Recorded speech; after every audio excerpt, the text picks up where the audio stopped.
안녕하십니까, 찐농입니다. 오늘은 포도 비가림 재배에 대해서 알아보는 시간 갖도록 하겠습니다.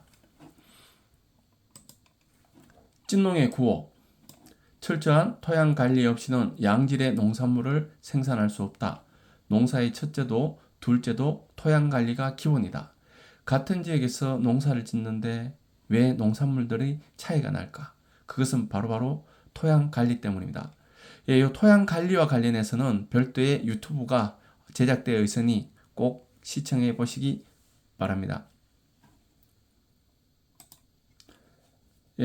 비가림 재배와 유럽의 노지 재배 사진을 한번 깔아봤습니다.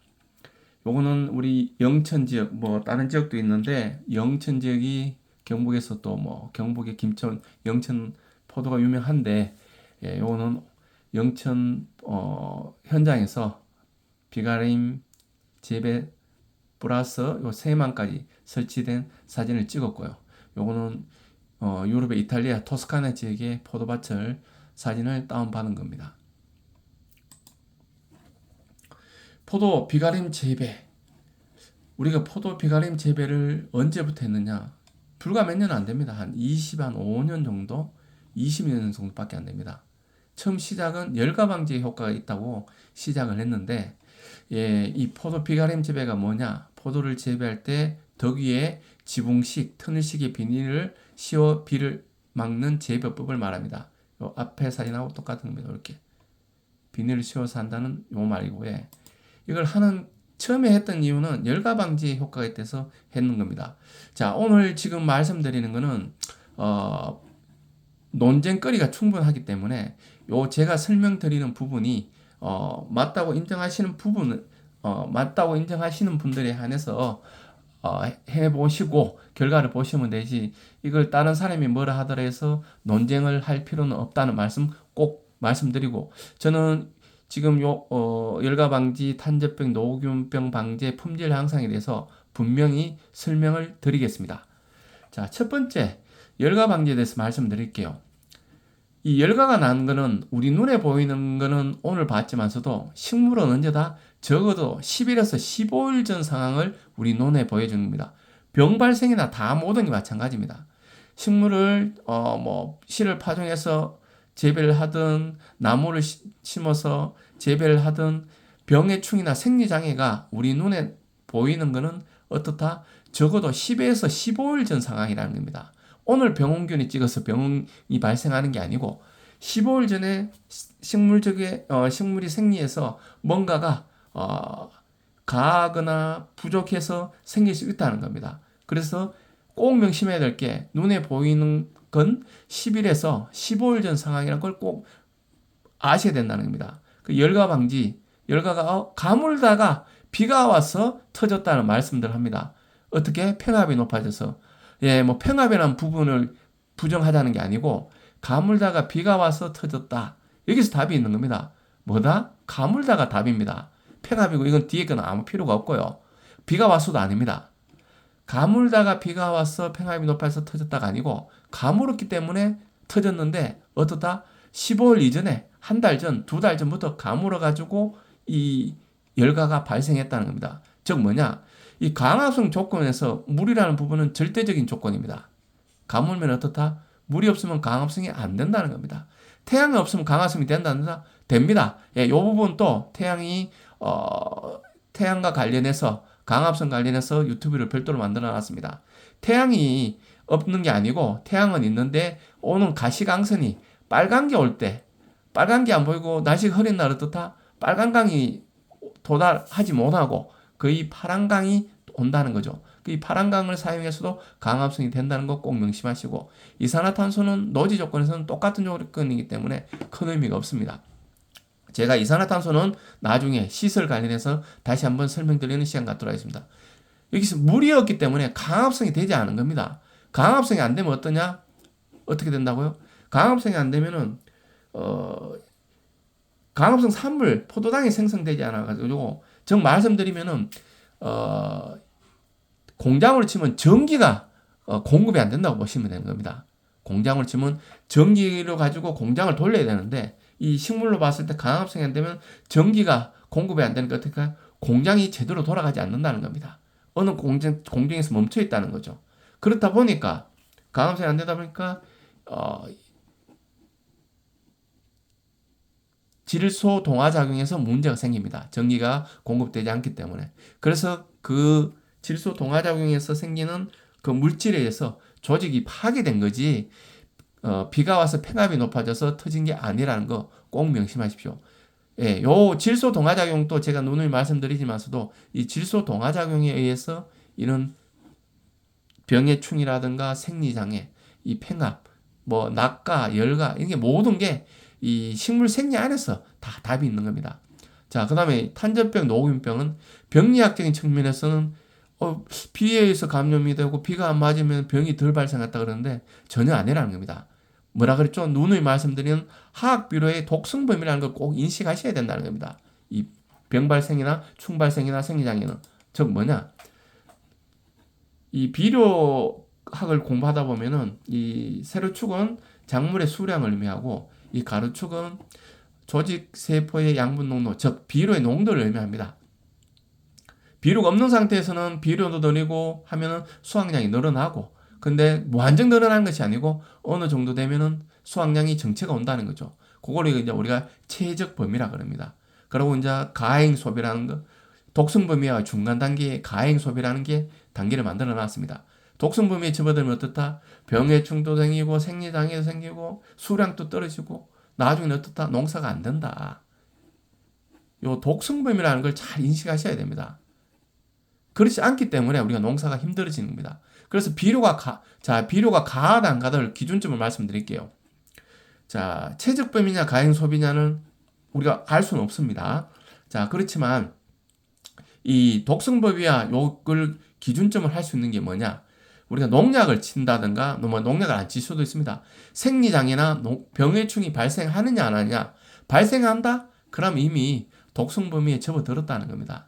그 다음에 농약을 쳤는데 병해충이 무난히 방제가 된다. 그러면은 최적 범위 또는 가행 소비 범위 안에 있기 때문에 여러분들은 비료 사용량을 뭐 줄이셔도 되지만서도 적절하게 어느 정도는 적절하게 사용하고 계신다고 볼 수가 있고, 그렇지만 병해충이나 생리장애 발생하시는 분들은 독성 범위에 들었기 때문에 비료를 사용하시면 안 된다.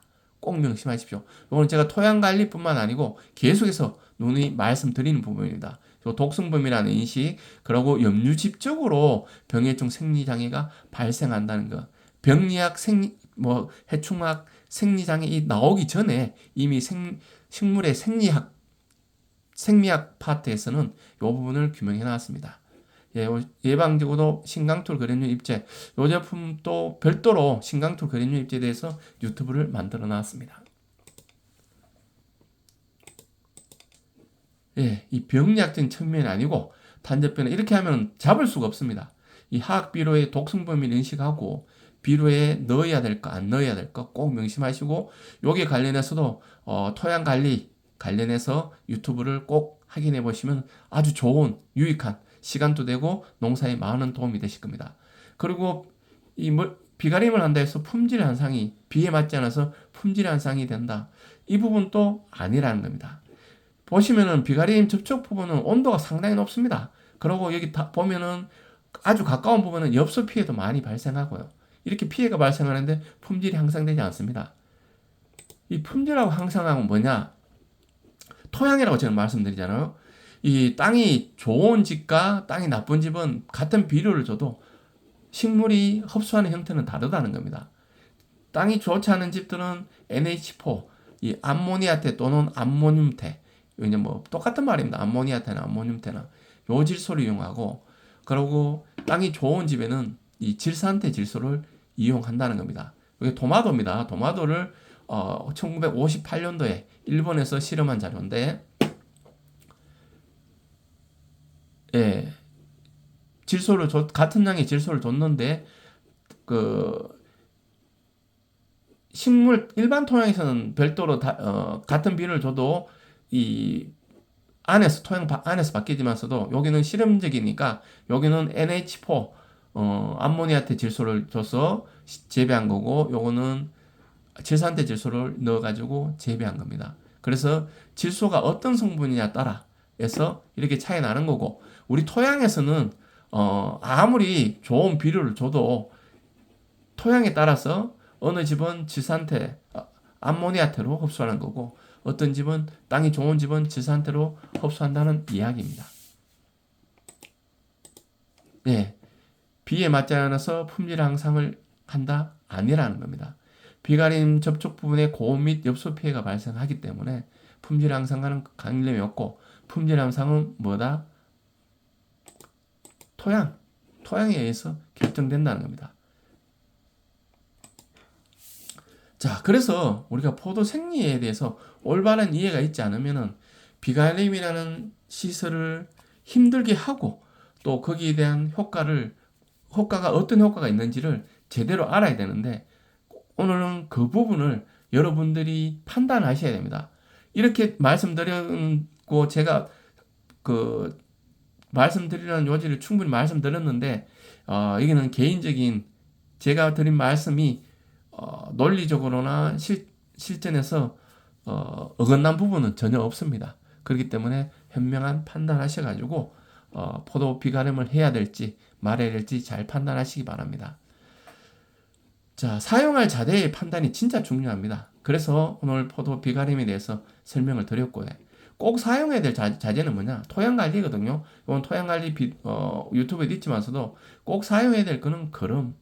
그리고 이제 이 염류 집적을 조금이라도 거름만으로 푸는데 시간이 너무 많이 걸리니까 이거는 섬유질, 볏짚이나 수필을 넣어가지고 좀 더 이 비료가 너무 강한 부분을 조금 잡아줄 수 있는 그런 역할을 할 수 있도록 해주는 보호조제로서 볏짚이나 수필을 이용하고 그리고 이 토양의 염류 분해를 할 수 있는 제대로 된 미생물, 신강톨 그래놀 입제를 사용해 보시는 게 좋고 그리고 무농약이 아닌 이상은 토양 살충제는 방제 어느 정도 될 때까지는 사용하시는 것이 좋습니다. 자, 열가도 제가 수분으로 말씀드렸습니다. 이 수분 관리가 진짜 중요하거든요. 강압성이 절대적으로 필요한 게 수분이라는 겁니다. 대부분은 그럽니다. 열가, 가물다가 비가 오니까 가물면은 강압성 하지 못하는 거죠. 식물은 우리는 인간은 필요한 걸 먹으면 되지만서도 식물은 필요한 걸 만들어야 식물입니다. 식물이 필요한 걸 먹으려고 비료에 의한 비료 부분을 필요한 걸 먹는다는 부분을 제외하고는 식물은 자기가 필요한 것을 만들어야 된다는 겁니다. 그래서 수분이 없으면 강압성이 안 된다는 부분. 그리고 이 염류 농도, 염류 집적. 염류가 너무 높으면 뿌리 병이 일어나는 원인이 뭐냐 그러면은 뿌리가 마르거나 뿌리 병이 일어나는 원인은 뭐냐면은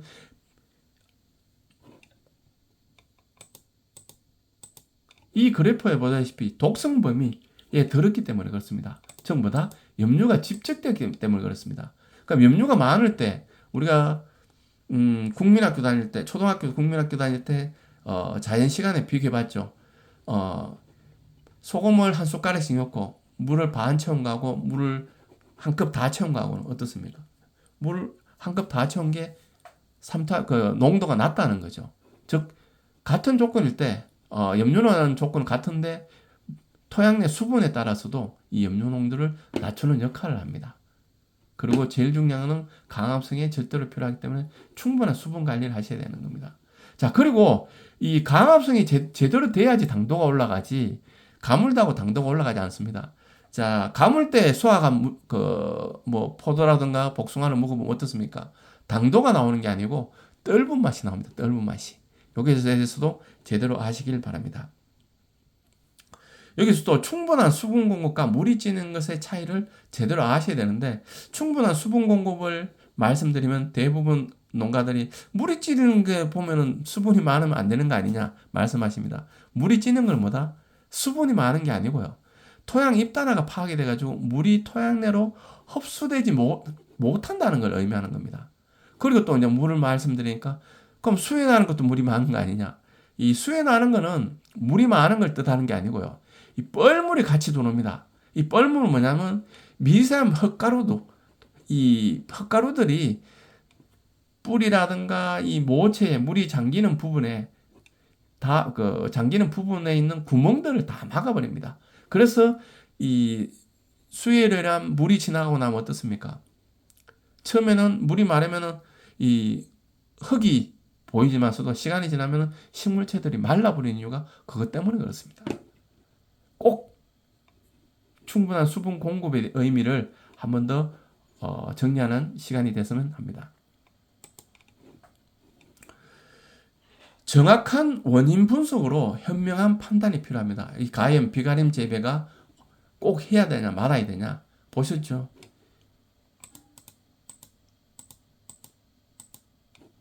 우리는 비가림 재배를 하고 있다.